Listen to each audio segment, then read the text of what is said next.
Mainit na balita, naghain ng reklamong plunder si dating Senador Antonio Trillanes IV sa Office of the Ombudsman laban kay Senador Bongo.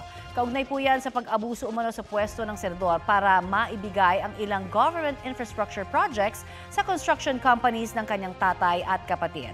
Halos 7 bilyong piso raw ang kabuang halaga ng mga proyekto. Ayon pa kay Trillanes, ginagawan umano ng paraan para magkaroon ng mga malalaking proyekto ang mga kumpanya ng kanyang ama at kapatid ni Go sa pamamagitan ng joint venture. Bibigyan daw nila ng kopya ng inihaing kaso ang ICI. Una nang iginiit ni Senator Bongo na hindi siya nakinabang sa negosyo ng kanyang pamilya dahil meron siyang delikadeza. Bago nito, sinabi ni Public Works Secretary Vince Dizon na kabilang na rin sa kanilang sinisilip ng ombudsman ang tungkol sa kaugnayan ng negosyo ng ama ni Go at ng mag-asawang Diskaya. Pinalagan po yan ni Go at sinabing handa siya mismo ang magpakulong sa kanyang pamilya sakaling may ugnayan nga ang kanyang pamilya sa mga Diskaya.